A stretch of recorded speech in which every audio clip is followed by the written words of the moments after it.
Ang pagkain ng saging na saba ay makakatulong para hindi po magkaroon ng stroke.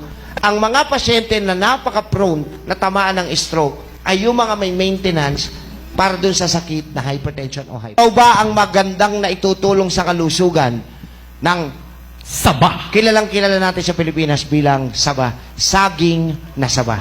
Ayan. Number 1. Smooth blood circulation. Pagka po tayo ay kumakain ng saging na saba, inaayos niya po ang tamang daloy ng dugo sa ating katawan. Ayan. Isa. Number 2. Number 2, helps digestive system. Ang saging na saba ay tumutulong po kung ikaw ay nahihirapan magtunaw ng pagkain, pero ang tamang pagkain ng saging na saba ay 30 minutos hanggang 45 minutos bago kayo kumain ng inyong meal.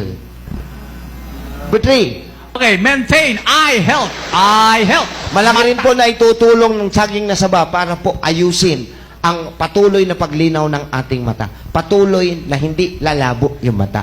Okay, prevent stroke.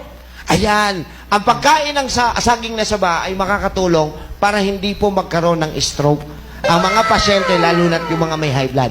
Ang basahin mo, bakit daw nakaka-prevent ng stroke? Similar to their more well-known cousins, saba, bananas are rich in potassium, Dahil sa potassium niya. which is a vasodilator. Ang vasodilator ay nagpapabuka ng ugat. Number 5. Number 5, get control of anemia. When person is deficient in iron. So, dahil po ang saging na saba ay mataas din po ang iron contents. Yun. Number 6, for healthy liver. Dahil ang mga nutrisyon na karga-karga ni saging na saba ay pagkain din po ng ating atay. Yun.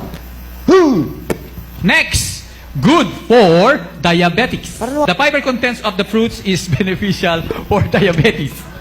Diabetes, because fiber can increase the insulin production Yun. in the body.